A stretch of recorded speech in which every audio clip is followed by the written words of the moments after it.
You have now arrived at Stadium and Gale. The snap, the kick, it's been blocked again! Oh my! It's been blocked again!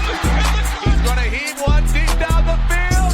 It's going to be to the goal line. It's going to be gone! It's a touchdown! And the Gators have won the game! Tyree Cleveland! Oh my! I can't believe what I just saw! Dropping back to throw, pops and fires the ball over the middle. It's Dory! It's Dory! Got a touchdown! Dory's got a touchdown! Oh man! Dory's got a touchdown! Hands it off to Harvin. He comes back. Say goodbye. Ahmad Black, in his final game as a Gator, takes it all the way home and sends Irvin out a winner. You have now arrived at Stadium and Gale.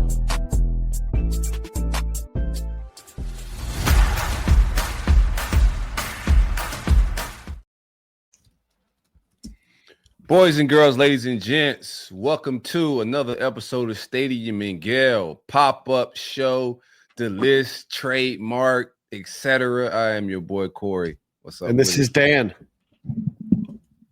Fresh off of a nice homecoming weekend in Gainesville. I had a good time seeing you, my guy. Beautiful vibes. No, great time, great atmosphere, great weather, great environment, and ultimately the best of both worlds happens. The Gator walk out with a win over Mississippi State, which we'll talk more about next week, our next show tomorrow. But ultimately the decision comes down today that we had talked about on the show for the last week, that Sunday today would be his last day. And sure enough, today was Billy Napier's last day as head coach at the University of Florida, finishing with a 22-23 overall record. Am I mistaken, or you the first one that kind of dropped that? First time I heard it was or seen it was on the show when you said just look out for some potential news on Sunday after the game, or Billy being out of here. Yep. And then a few days after that, some media personalities and writers, etc., put out a post about the likelihood of him being fired this week. A lot of opinions flew. How many boosters was at the meeting? A lot of just different innuendos and whatnot. But I think you were the first one that mentioned him being fired today, and here we are today. Yeah, so I first heard about this on Sunday of last week, and then Monday was really solidified. And we've talked about this on the show. I'm not really in the world of breaking news. That's just not my lane. That's not a world that I like to always be in, just because I don't have all of the sources that everybody else does. So I felt like I had a pretty good source on this one, checked it with some other people, and then it all kind of started to make sense and it all started to connect. And then over the next couple of days, I think some other people picked up a little bit on some pieces of the story. And so, ultimately this was a decision that has been in the works for a while. The USF game was probably the game that really kind of solidified things, unless Florida was able to go on kind of a magical run. You lose to LSU, you lose to Miami, and you lose to Texas A&M. And at that point, it just doesn't seem like they're going to get back, in a position to be able to capitalize on the year. So I had it sourced out on Monday and tried to allude to it. And then I wasn't sure when it was going to exactly happen today. I knew it was going to happen today, and I knew it would be later than probably most people anticipated. I do know that the University of Florida wanted to get the news out maybe first, but at that point it had already kind of trickled into the internet universe. And so I got a text at around 1:45 today that he was officially let go. They were going to have a team meeting right after that, but it makes sense, and it was time for the University of Florida to move on. And Scott Stricklin put out a statement, which we'll talk a little bit more about. But again, I don't like to toot my own horn, Corey, but this is, I think, one time that I was ahead of most. I'll toot it for you, bro. Pause. I appreciate that. Yeah, I think a lot of it was interesting. I think Scott Stricklin coming out and trying to put out that fire throughout the week, saying, whatever falseness was around it, it's interesting that he came out to try to put that fire out. But a part of that leakage was him being let go this weekend on Sunday after the game, and that part still went through. So one of the things I'm getting from this, and I think a lot of people are, is I think the boosters have some power and say. You've been saying that for a while, Dan, but I think the boosters have some power and play in this, and they forced his hand when they leaked the information. How many boosters was at the meeting don't really matter. What I got from that messaging is, it's some people that want to fast forward this thing and just get to a new coach, and they're going to be decision makers in this whole process, or heavily weighed decision makers, I would say. Yeah, no, I think that this has been something that, to be honest with you, I started hearing about some of these conversations even over the summer, just about some frustration about some things that didn't happen, including hiring an offensive coordinator this offseason, that there was some frustration amongst a lot of different people, not just in the current athletic administration, but people that are on the board for the University of Florida, some other high-powered boosters and donors to the university wanted to see some change. And, again, none of this is that they disliked Billy Napier as a person, right? I think that there's a lot to warrant that, there's a good culture and everything that was left. But at the end of the day, you just didn't win enough football games, and there was a lot of frustration. There's a lot of asks right now for money. There's a lot of asks for what the university is doing to bring football back to the forefront at the University of Florida. And I don't think it should be a surprise to anybody that's listening to this show or anybody that follows the Gators that a lot of this information came out the way that it did, in the way that it showed up in the media. It was very strategic. There is people that want to make sure that you are saying things behind closed doors, that if those things get brought outside of those closed doors, that you force a hand. And not that I feel like his hand was necessarily forced or that it had to be forced, right? I think that everybody knew, and there's a lot of different people. We talk a lot about Scott Stricklin, but there's a lot of different people in the athletic department that are new in pretty high-ranking positions at the University Athletic Association that knew that it was time to move on. And I think that was just some jockeying by some people to make sure that information got out there, and that ultimately the decision was made today, which makes sense timing-wise. Yeah, I mean, by a week, everything kind of lines up. But I still think had they not forced his hand, I think that leaked for real reasons. I don't know if we would not have a coach, and I think it's necessary. As you can see last night, bro, at that game, Gator fan base is very faithful. And, you encouraged me with going to the game because I was done this year. Thank you for being consistent, man. Because that was a very good experience with me and my son yesterday. And then hanging with Jackson Raymer, seeing you. It's always a good time up there. But I was kind of checked out of the season, man, because it's tough, bro. But we got a very loyal fan base, and I think throw us a bone. We'll see. I like that Billy G is going to be the interim head coach. I think that's dope. He's a receiver coach, so I think the ball will get spread out a little bit more, and we'll see more receiver activity and not the two tight end sets a lot. So I think it was due for the fan purposes, right? Because it was definitely getting toxic. But now that we've made that decision, is a presser's gonna come. That's what I'm looking for. Like I seen him put out a letter.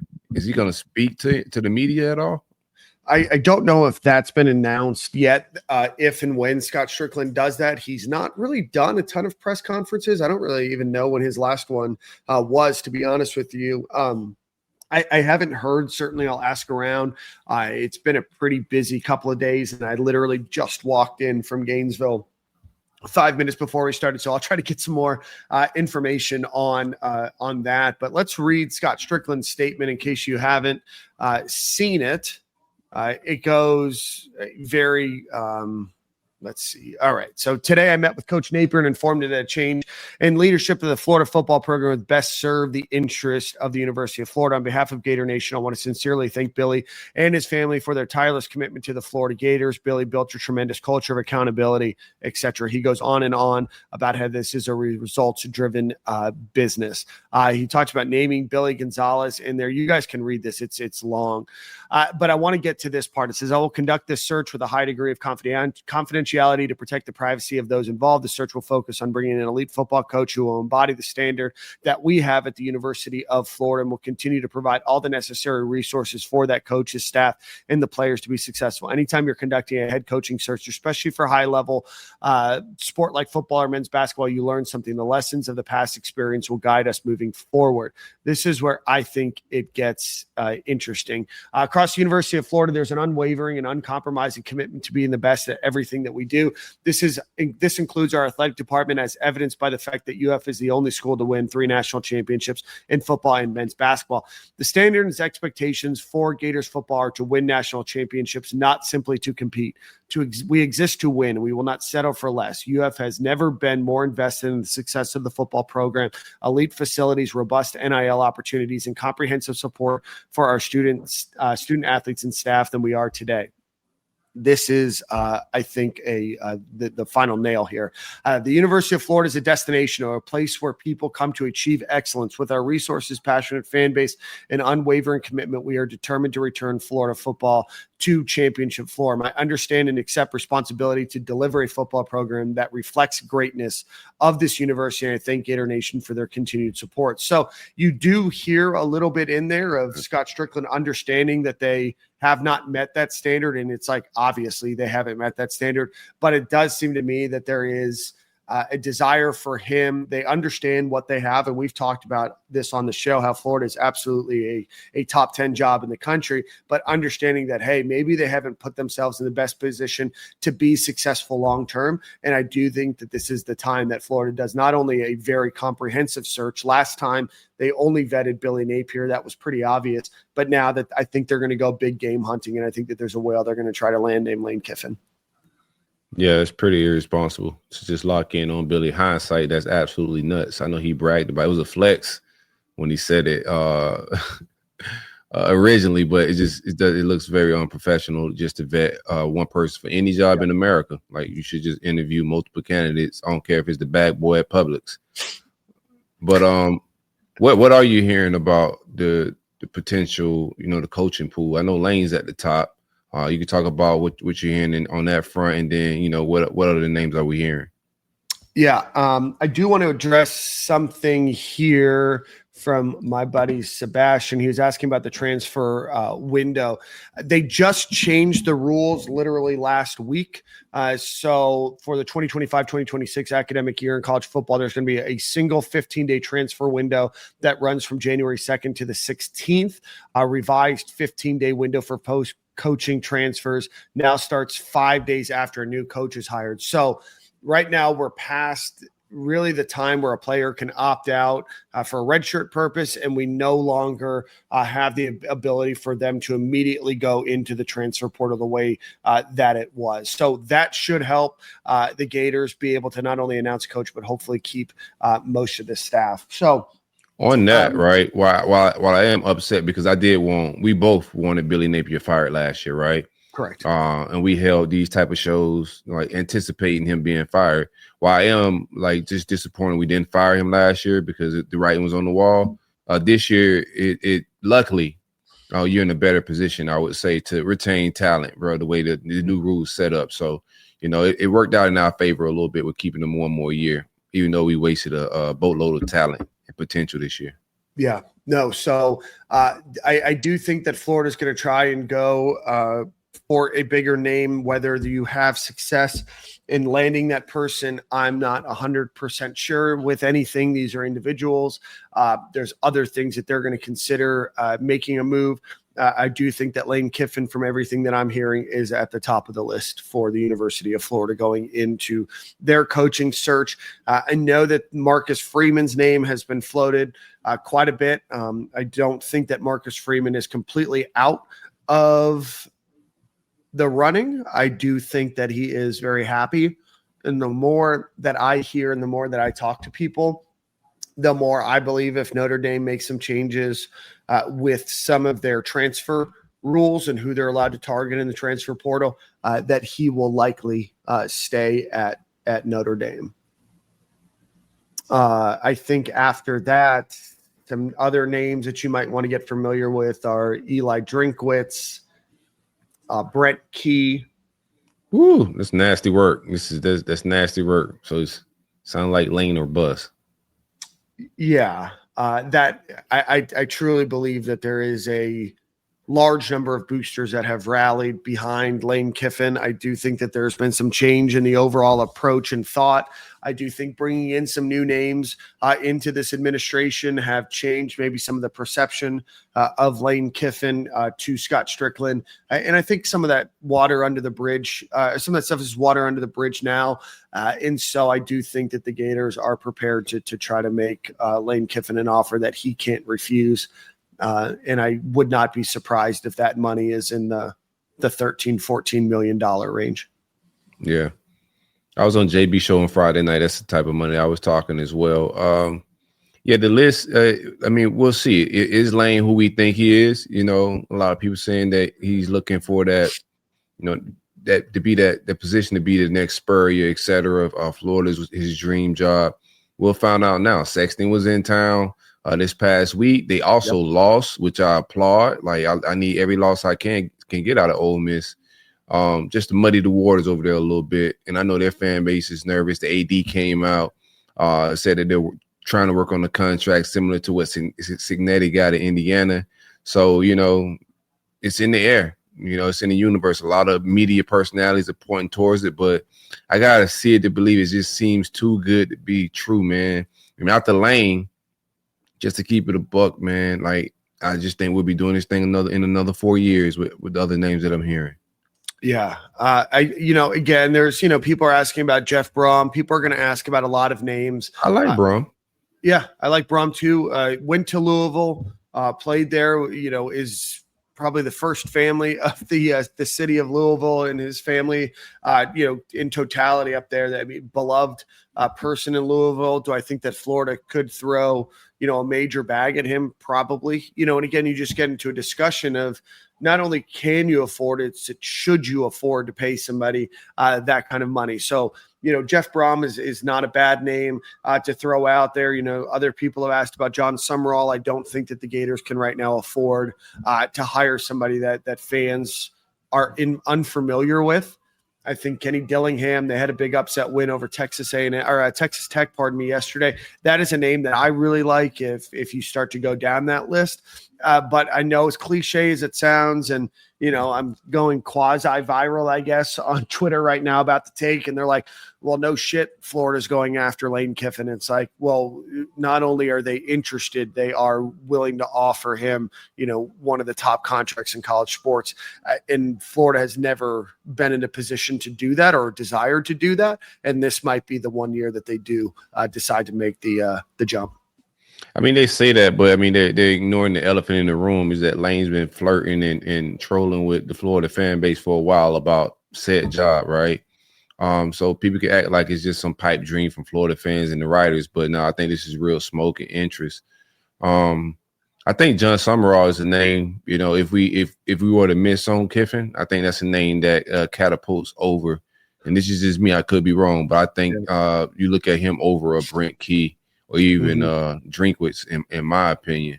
Do I like him? Nah, I just know how they rock around here a little bit. So he may fit the mold of what they would want if you miss on maybe a Kiffin, I would say. Yeah, I would say that Eli Drinkwitz is probably a name that Gator fans should maybe get to know a little bit more.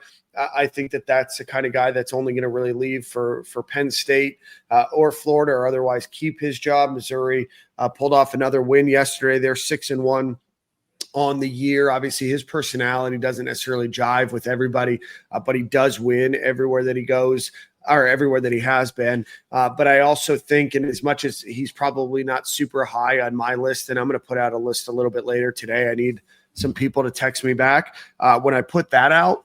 But I would say that Brent Key should probably be a name that a lot of Gator fans at least are looking into.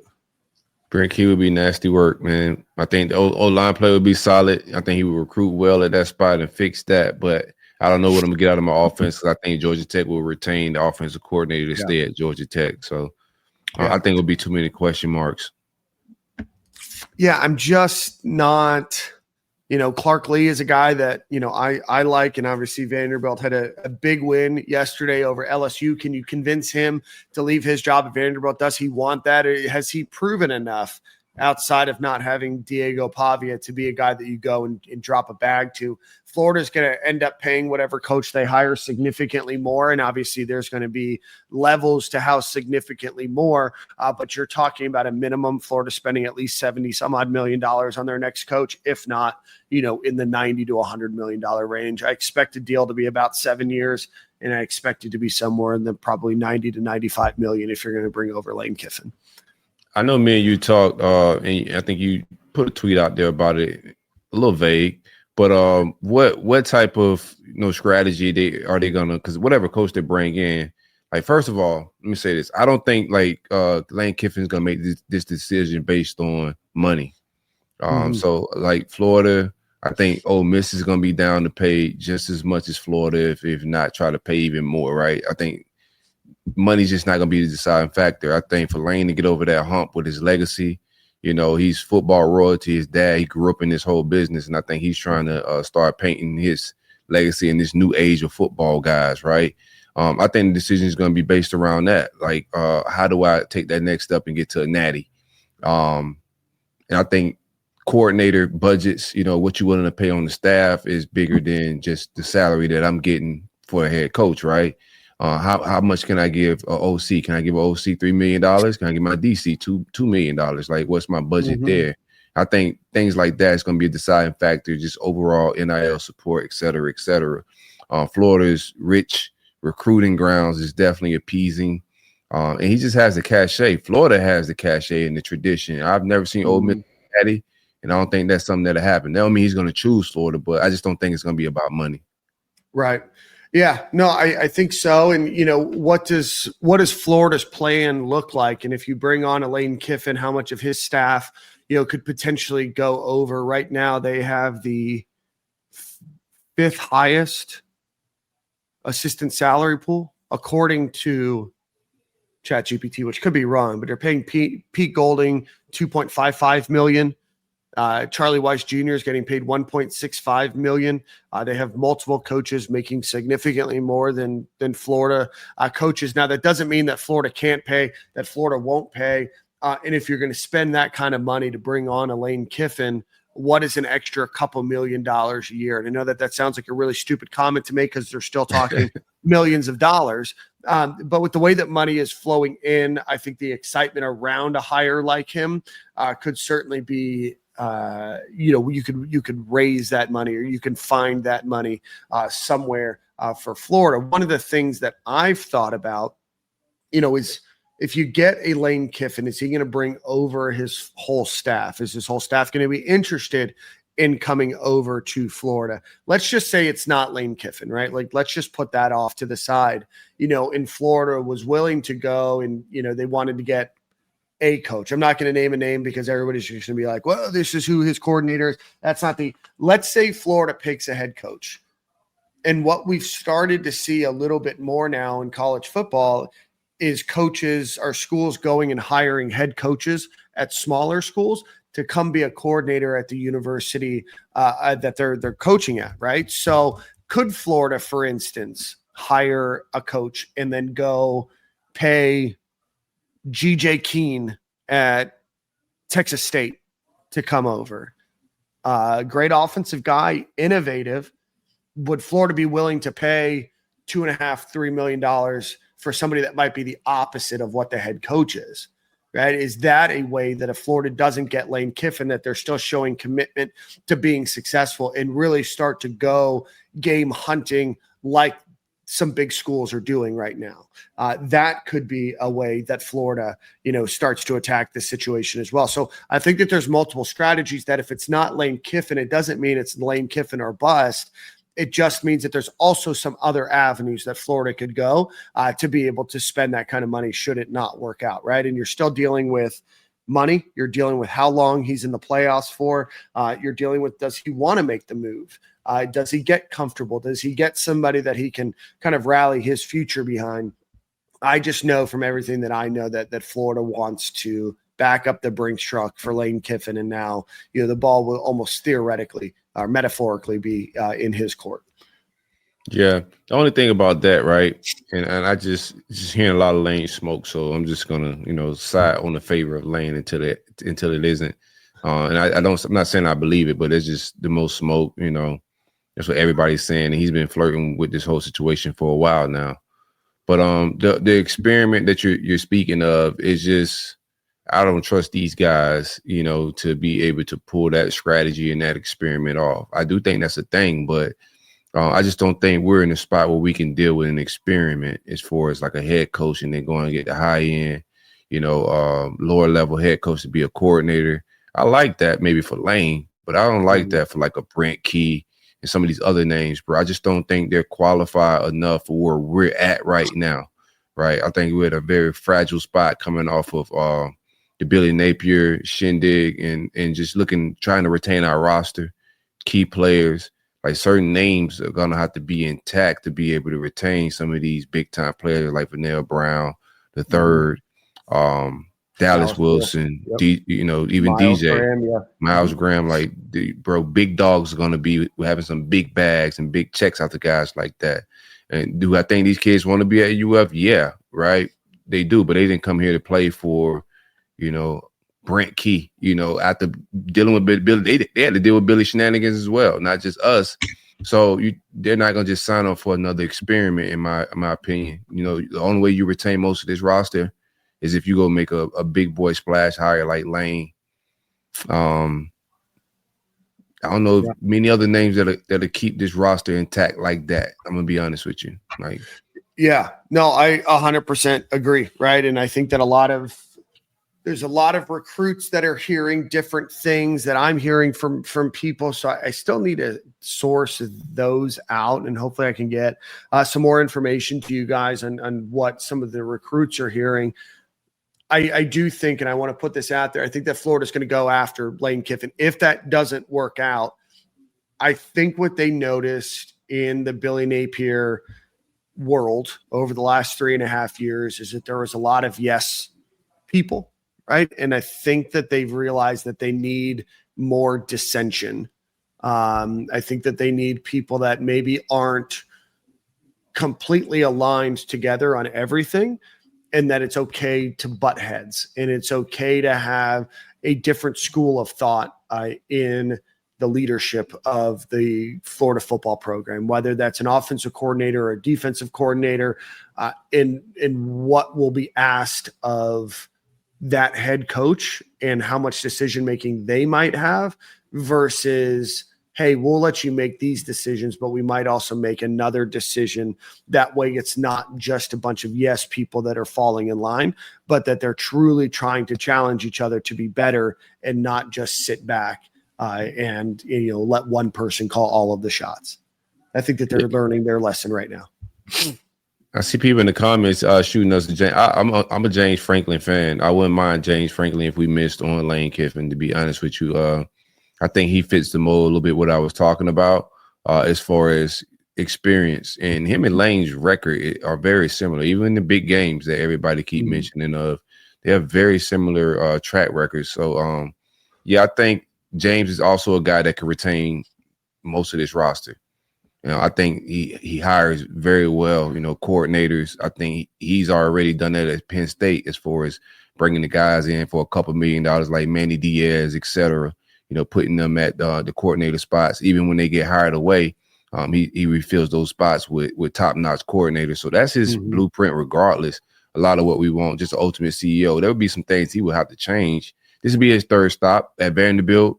Different. He excelled there. I thought he did good at Penn State for who Penn State was, and who they are. But a stop like Florida, all these guys got to reinvent themselves at each stop. That's the thing. So same thing with Lane. You have to reinvent himself a little bit. He can't be the Lane that was at FAU and Ole Miss. Right. He would have to change some things. So, yeah, if Lane is not in, I wouldn't mind James Franklin name popping up. And I think James Franklin is the name to watch for, too, at Florida State. Being at how broke they are, there's no buyout there. It just works for their money. They about to cough up a lot of bread to get Mike out of there if that's the move they make. And I think, you know, a move that would make sense for Florida State would be James Franklin as well. And I think he'd do very well no matter where he lands in the state of Florida for sure. Recruiting, putting a solid team together, competent program. I don't think they'll get none of the shenanigans that was Willie Taggart or Mike Norvell. Same thing with us. I don't think we'll get any other incompetence that we've seen under McElwain or even, I would say, Billy Napier. Yeah.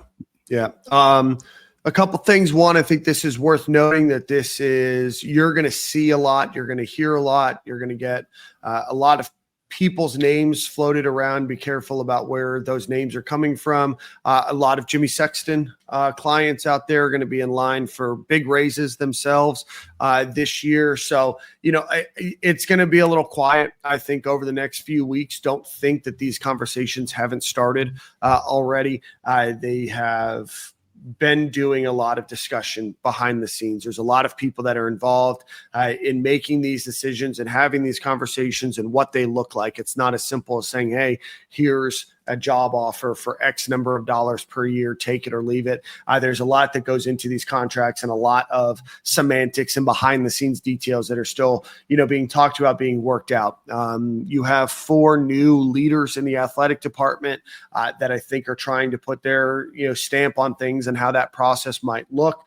I do think that Scott Stricklin is going to be the one that is ultimately making the hire on paper, but it's not a unilateral Scott Stricklin decision. There's going to be a lot of people, including people from the board of directors or the board of trustees, all the way down to the UAA board of directors, to boosters, to other individuals that will be involved. So it is going to be an exhaustive process. I do think that it's going to be much more of a process than it was with Jim McElwain, with Dan Mullen, and certainly with Billy Napier. So I do think that things are going to be a bit different. And I would say that Florida right now is a very, very attractive job. And there's a lot of people that are very interested in this job. And that should be no surprise to people that are listening. But I do think it's important to mention, you know, that Florida still has a lot of shine, even with some lackluster results over the last few years.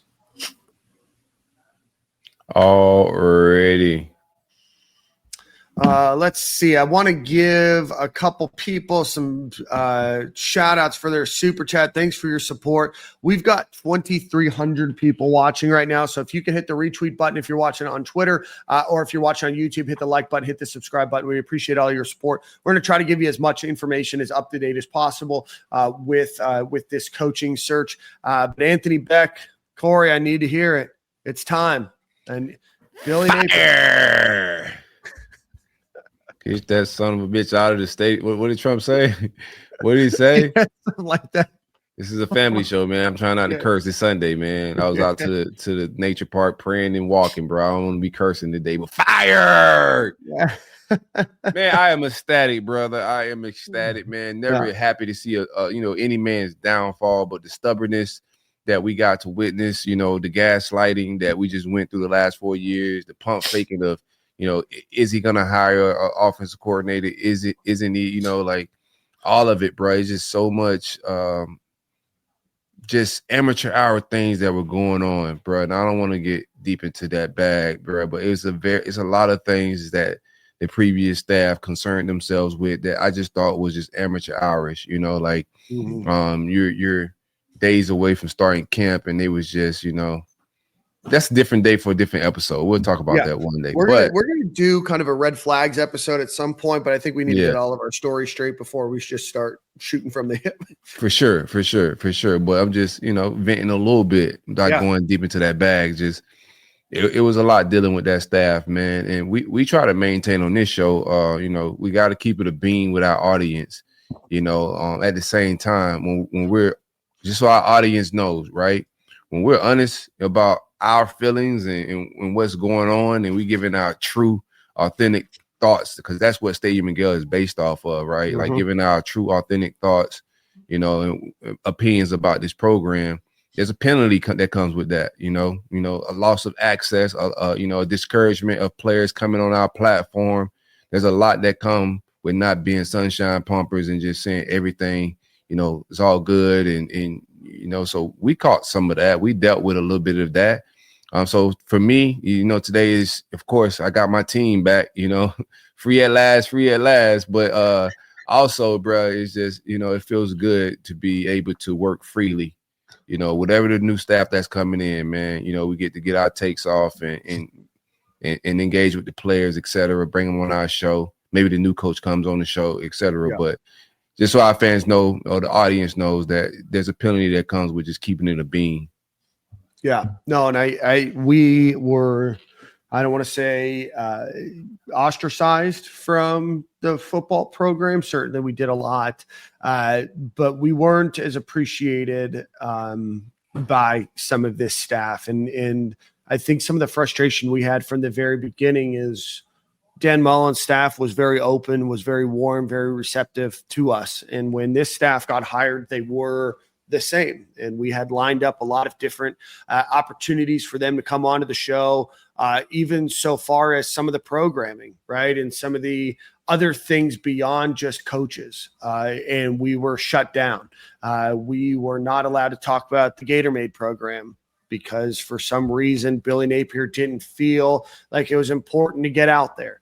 We weren't allowed to talk to a variety of different people, right? And I feel like our program has always been, for the last 6.5 years, very supportive of the University of Florida, of the head coach, and has never put anybody in a precarious situation about the questions that we've asked or how we've represented them on our show. And we were turned down constantly. We would talk to individuals, they would book a time on our show, and then it'd be canceled 10 minutes before. We had an event that was for players that are maybe a little bit less recognized than the big names that go to SEC media days or talk to the media all the time. And we were told, no, they can't come. Now everybody has free choice and free will, but go ahead. I didn't mean to cut you off, but that was one of my red flags, in the preseason. Like we're Gator. When it comes to the players, everybody know what my stance is, man. I'm pro player.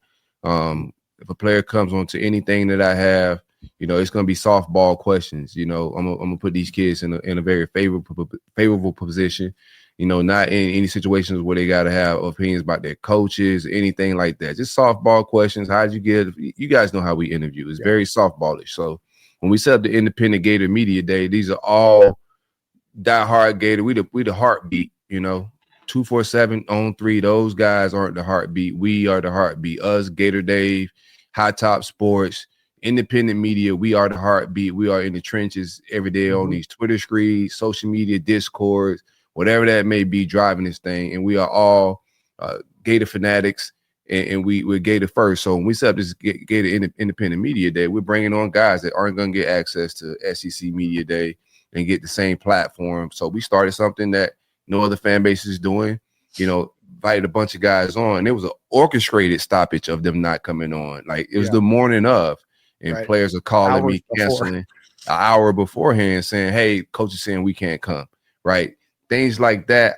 I told the guys in the group chat, I said, bro, this is about to be, for coaches to be concerned with this level of shenanigans, like, you're strategic about this, but you don't have an offensive coordinator. You got 6 plays, you're running 12 personnel, but you're locked in on stopping an Independent Gator Media Day where we're throwing softball questions. Like, it's just amateur hour. So, yeah, we dealt with a lot of shenanigans, man, but nonetheless, we're going to pod through it regardless, bro, because we know we're going to be here longer than any other coach. Like, these coaches come and go. I'm going to be right here. Who was it, Mark Long, that said it? That I'm going to be here longer than this coach. And shout out to Mark Long. I think it's the first time I've ever said that on this show. So saw Edgar at Publix the other day. He was at I talked with him yesterday at Rainbow's Tailgate, man. We had a nice little chat, man. Yeah, good.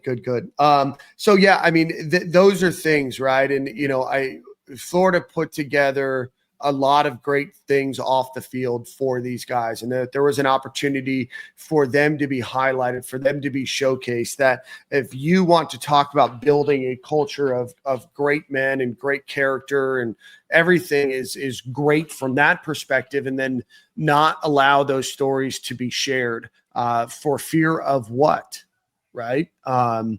Especially in this day and age where this gives somebody the opportunity to get exposure for NIL opportunities, or to be able to share their story with somebody that might be willing to pay them $10,000, $50,000, whatever that might be, or how that connection might resonate with somebody to, a 9-year-old. And now that 9-year-old now is somebody to look up to. Those are the things that we try to do on this show. And we were consistently shut down every single time by Billy Napier and his team. And there's nothing more frustrating than what you're trying to do is to share the story of how great being a University of Florida and a Florida Gator fan can be. And every single time you get shut down. And for a guy that struggled to build momentum, to build curry and favor with the staff or with the fan base, every opportunity you had to do goodwill was shut down. Yeah. The fact that he consistently got so much support and excuse making for an otherwise terrible 3.5 years at the University of Florida performance wise, that to me is part of the most frustrating thing in the world. It's if you're winning a bunch of national championships, I get it. You don't want your team distracted. You're in a day and age where people can capitalize on their name, image, and likeness, and you shut that down. You have no connection from your football program to the average fan. And anytime that there's an opportunity, you shut that down. The only media people that you'll talk to is yourself to national media. That's where a lot of the frustration came about. It's you're losing the point of what you're doing. And I hate to see somebody lose their job. I hate to see a ton of staffers that are going to lose their job. I don't feel any sorrow for Billy Napier getting $10.5 million in 30 days and $2.5 million for the next 4 years. I do feel bad for that quality control person that may not get a job in football again. This might be the end. I feel bad for a lot of people that just picked up this offseason to move to Gainesville. Now they have to pick up and move again. I feel for those people. But I don't feel bad at all for the way that we talked about the way that they've run this program. And I feel there's a bit of relief knowing that I think that the University of Florida can be represented by somebody that cares a little bit more about the fans. Yeah, man. I think like a lot of it is just selfishness too. Like everything you're speaking of is worried about their ego and whatever we may be saying. When we don't get disrespectful and call anybody out their name and trash or, anything too crazy on our show, it's usually, solid, respectful criticism that comes with this thing, bro. Like who's doing media just to lie?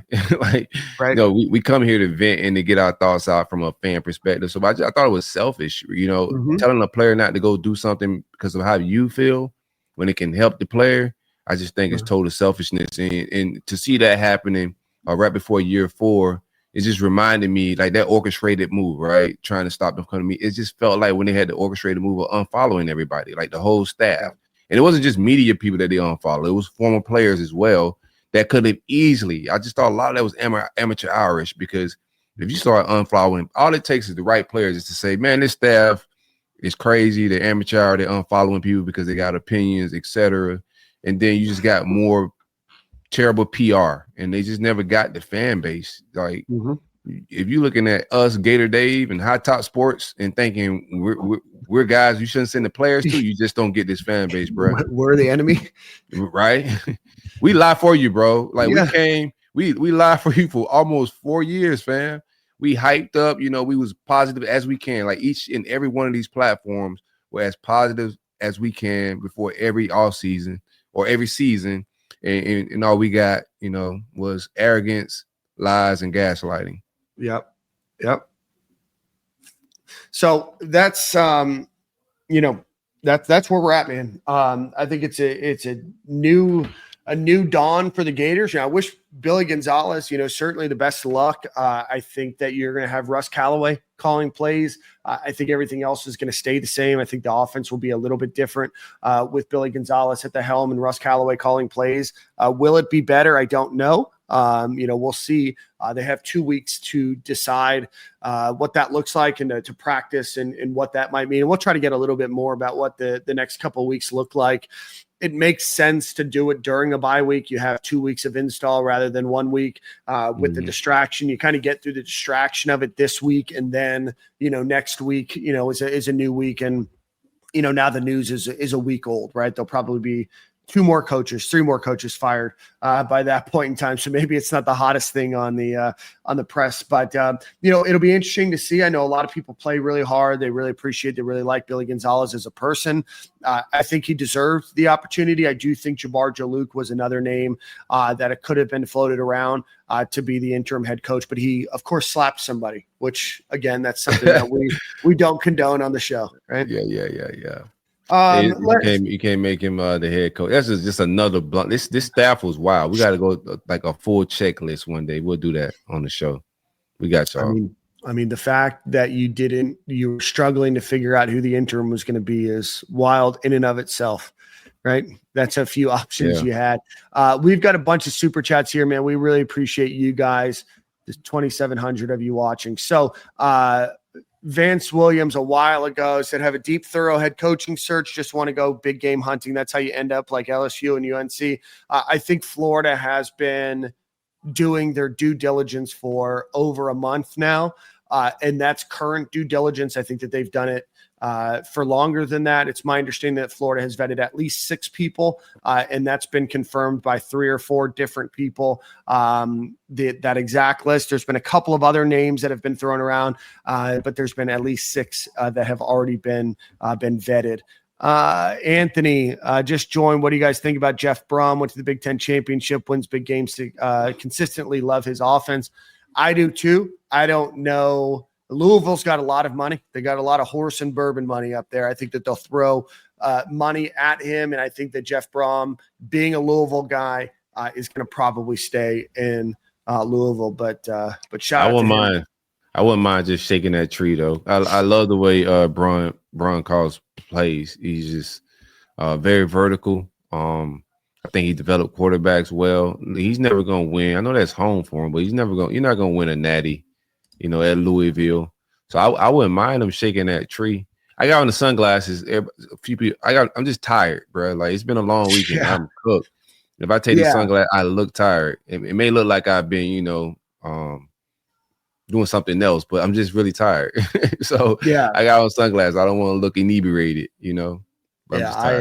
I am actually exhausted. And it's not even that I did that much or slept out. It's just like it was a very long few days. I was texting people till 12:45, 1 a.m. about this situation, and never once did I waver that he would be fired today. But there's just a lot of moving pieces and moving parts there. Let's see. Will Miles mentioned that he'll target Todd Monken and Joe Brady. In his mind, what are your guys' thoughts? Which would leave more money for assistant coaching. I don't think that Florida is going to have necessarily a money issue. I don't know if either one of those guys want to come back to college football. Both are in the NFL. Todd Monken is with the Ravens, I believe. Is that right? I know Joe Brady's with the Bills. Would they leave? I don't know. Do they want to come back to college football? I don't know. Joe Brady's been out of the NFL or in the NFL for the last 5 years. So, I think you need a well-rounded guy, whoever you're bringing in. And I don't know, like the question marks if a guy can recruit or not just can't be one of the things. We got to know whoever we're bringing in can recruit. We just, you learn your lessons, don't repeat them. We just did this with Dan Mullen, great play caller, which I think both of those guys are great play callers, but what they can do on the recruiting trail and do they know how to build a college roster, relationships that come with it. Those guys go to the NFL because they don't want to recruit, So I'm not with the NFL coordinator, thing in my opinion. I think we need a guy with a college mindset that understands this thing as it is right now. No experiments this time, bro. Can't do it. Let's see. Anthony Morrison also mentioned the North Texas head coach is a great play caller and QB developer if we hire a small school coach to be offensive coordinator. Eric Morris He's been at Washington State, Incarnate Word, and now North Texas.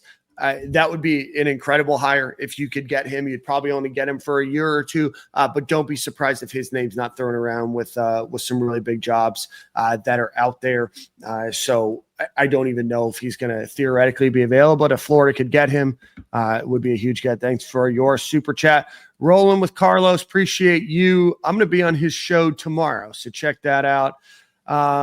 Let's see. Army Sniper. We appreciate Super chat's rolling in. He dropped a dub. I see you, Army Sniper. What's up with it, man? Welcome back to the Chris. show. Appreciate you, Army Sniper. Man, that's appreciate the money there. And then Anthony Morrison back. Do we think we let Tramel Jones play QB? Yeah. What happened to DJ? Yeah, I don't think so. Unless DJ is unable to go. DJ Lagway is your QB1 for a reason, and I think he's going to stay here. That's your yeah. I don't think he's going anywhere. But I don't. Why would you play TJ, bro? Like we may actually get 4 wide and may do some vertical things. Now that self-sabotaging Billy's out the door. Like who knows what Billy G may be trying to, try to get him a head coaching job somewhere else. He might go balls to the wall and let firing deep every play. You just never know, right? Right. All right, Billy G. We may get something different, but I don't think there's a reason to change the quarterback, bro. Like I don't think we was running too many curls at the sticks and people jumping at stuff, bro. If I give you the breakdown on like the thought process of that last play from what I was told, like you would probably I pulled out the last few strings of hair I had, man. I just snatched them out, bro. Well, thank God I didn't show up and meet up with you. I might actually be bald. Let's see. Oh my God, this guy, he had to go. Yeah, it was time. And you gave him every opportunity. You probably gave him more opportunity than any coach that's previously been at the University of Florida has had. And I'm not exactly sure why his leash was so long. I don't understand why he got the contract that he did. I understand that you have to pay a lot of money to coaches. The fact that there's no offsetting language to me is wild. I mean, even James Franklin had offsetting language, and James Franklin had a lot more leverage than Billy Napier did. And the amount of money that we gave him, the length of the contract, and everything else was just disappointing overall. And I don't quite understand how Florida got themselves in that situation. And here's the thing, like we say, Billy turned down the Tennessee job, the South Carolina job. No, like they just wouldn't give him all the shenanigans that Scott went and gave him, right? Yeah, he turned it down because he was asking for a lot that they weren't willing to give. So he got a lot. I think one thing that that long leash did give us, it makes the job attractive. We ain't got a quick trigger, right? Like you got 4 years to at an attempt where the average person with a brain knew that this wasn't gonna work out the year 2. Like we all kind of knew what was up. And they gave him 4 years to kind of figure it out, opportunities to go hire more people, shift, change. So I think whatever coach that looking for this job or interested in this job, know that like you're gonna get a decent leash from the people that's in charge at UF right now. Yeah, and I don't think that the changes are going to stop here. I do think that Florida is going to make some other structural changes to the way that the football program looks. At not only the general manager spot, but just the whole football operation as a whole. From what I understand, expect some other changes beyond just the head coach and the support staff and obviously the assistant coaches that are there. I don't know. It obviously depends on which coach they hire before everybody starts to ask, are they going to retain this person? Is Katie Turner going to stick around? Is this person or that person going to stick around? You don't know until you hire the next person. And so if we could just keep those questions just kind of on the back burner until the next coach gets hired. There's a lot of desire, I know, to keep Katie Turner. I know that she's well respected in the industry. It's just all a matter of, do they want to stay with the next coach, and does the next coach want to keep them? What does that look like? Each person's on different contracts. I think Katie's a package deal. Yeah. I mean, David Decker is her fiance. So, yeah. I don't know, what that looks like. So I like the off the field. Some of the off the field staff I do like, and I think their position is a little different than they were one of the big reasons we were able to recruit well. So like he did have some infrastructure and some pieces in that capacity that I think you could keep in place, even if you change names. The infrastructure was working to some degree. So yeah, I think it just matter what lanes fill in, who he's bringing from Mississippi State. If he has people in those roles that he think are good, at Mississippi State, just from a relationship standpoint, he might want to side with the people he already has a relationship with. So it's just like Dan says, a lot of just moving factors that's in play for that type of stuff. Yeah, Sam Adams said Bree Wade. Bree works for Florida Victorious now, and her job is not in jeopardy. Smart. Yeah, she's great. I'm a big fan of a lot of the Florida Victorious staff that I've met, personality-wise, work-wise. Let's see. She's smart for leading. I hope we keep the Gatormaid staff. It's my understanding that the Gatormaid program is now fully endowed. They have their own office at the football-only facility. They let the ops behind the scene, Corey. Yeah, I see. They let me back there. You was smart. You ain't post that picture till you got in the car, bro. That's right. Sun belt to ass if Billy would have seen you in this facility, boy. Imagine if I would have seen Sunbelt belly, Jacob LaFrance, man. Did we keep LaFrance? Do we keep LaFrance around? I don't think we keep LaFrance. No. I wouldn't. I hope he's packing. His bag with them right now. Playing devil's advocate, Billy G runs the table. Then what? Billy G's got himself a nice opportunity to earn his spot on the next staff or to get maybe an OC job somewhere. Billy G is not going to be in consideration to be head coach at the University of Florida. Yeah, I don't care if Billy G beat everybody by 40 points on the way out. Yeah. Matt Walton, this is a question I'll answer on behalf of Nick. Nick is not being muzzled by the staff. Nick's role is to work with the student athletes. The student athletes committed to Billy Napier. They committed to the program. Nick is in his role. It just doesn't behoove him in his other role to talk as freely.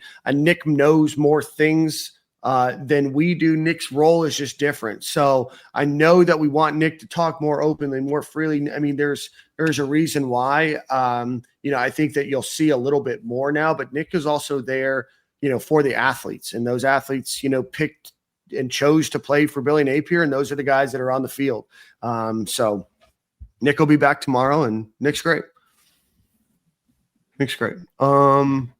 Billy G will go work with Dan Mullen at UNLV. Maybe look more into Rhett Lashley. I like Rhett. Rhett's on my top 5, brother. I like Rhett. There might be people looking at Rhett Lashley. Real killer, bro. Like the play call is up there with Bron. I like both of them guys. Who is this play call wise? It's nasty. Dilly's a nice play caller. Mm-hmm. I think all these guys that we're naming, because I think Jeff recruits well for what Louisville is. They all can recruit. There's nobody really on our list that I just think flat out can't recruit. I think Drink is just weird and just not a fit for the state of Florida. And I don't know if a lot of these South Florida cats is going to really mesh well with his vibes, I would say. But outside of that, bro, like most of the people on the list, I think recruits well. Brent Key, just another one. It's a lot. It's just too many unknowns for me with Brent Key. I like him at Georgia Tech. I like him beating on my ops of Florida State and Miami like regularly, right? But I don't know if I want him coaching my team. Yeah. Fran Brown is trying to fight other coaches about transfer portal stuff. So no, we can't bring Fran. He actually want to shoot fades. Yeah, I don't think Fran Brown is on their list. Corey, you've been asked multiple times, maybe by the same person, where you got your hat from. Oh, shout out to the great folks at Alma Mater, man. Like they got some crazy drip in there, man. They actually did the Flow Factory. Some stuff for me, man. When I picked it up while I was in town, make sure y'all run down on Brian. If y'all in town, this is a free ad read, I guess. They're right over by Publix off of, what is that, University and 34th? Yeah. Okay. By PDQ, etc. Like right in that plaza. Tap in with them folks. I think Florida's going to try, somebody's mentioned Brian Hartline. I'm going to have a a new list today. I think that Florida's going to go exclusively for a proven head coach and do whatever they can to drop the bag on that person. I know that there's a lot of questions about James Franklin. I haven't heard anything about James Franklin and the University of Florida. I'm not saying that that's not something that could potentially happen one day. And I know that he has very mixed, reception. I think everybody has a very mixed reception, right? I mean, Lane Kiffin's record and James Franklin's record against big game or against, top 25 opponents is eerily similar. They're just different, right? And so I understand that they're different types of coaches, but I've not heard anything. If I do, I will let you know. No more special teams, Mats, no more 12 personnel, no more coaching in black. We are back, baby. JD, our HD Jarhead Rider, appreciate your super chat. Cliff Kingsbury would be awesome. I think Cliff wants to stay in the NFL. And who's to blame him? Yeah, Cliff wasn't the greatest in college.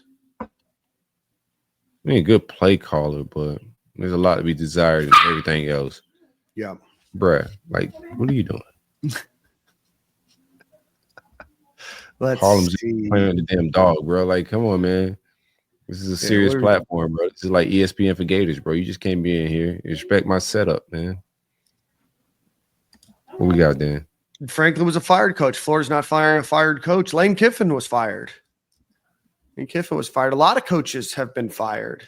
He's saying fired this year. Right now? Yeah, unemployed. Yeah. Yeah, but we'll see. That kind of wraps up. I mean, that's where we're at right now. Florida got the bottle of champagne. I didn't want to pop it primarily because I'm very tired and I wanted to enjoy it. But we're free. It's a new time for the University of Florida, and we are going to try to be as connected and share with you that connectivity as much as possible. There are certain things that we will try to give our thoughts on if we know. We're not just going to kind of randomly give you guys what you want to hear all the time. We're just going to try to share what we know, when we know it, when it's sourced out, and when it's truth and accurate.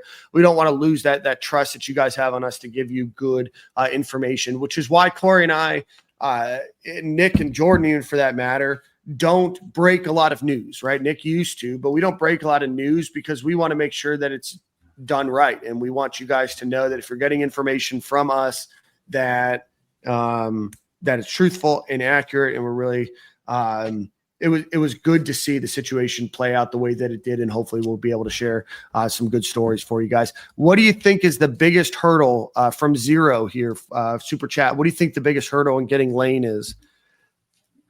I don't think there's no hurdle on our behalf.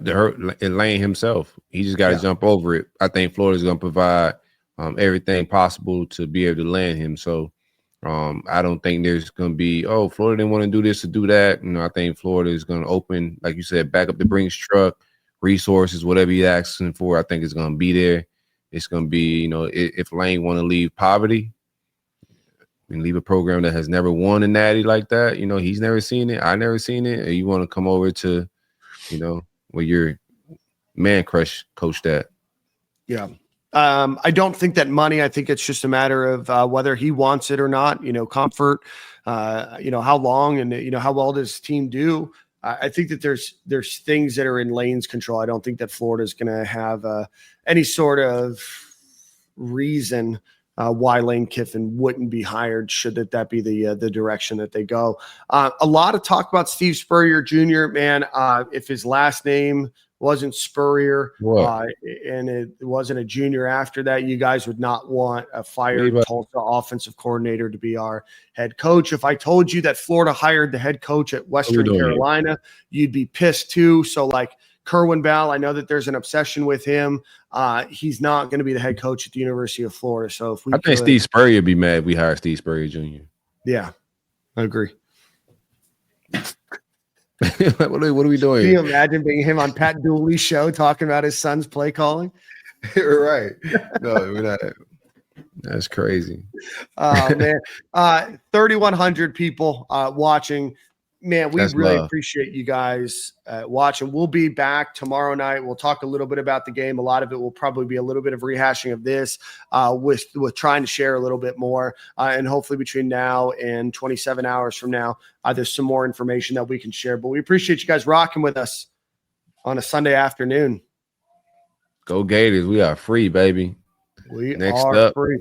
Lies. It's a parody show. We're back in business. Oh, man, we appreciate you guys. We'll see you at the same corner, same time. As our friend Chris Sorley said, hit that like button before you head out. We appreciate you guys. We'll see you tomorrow. Peace.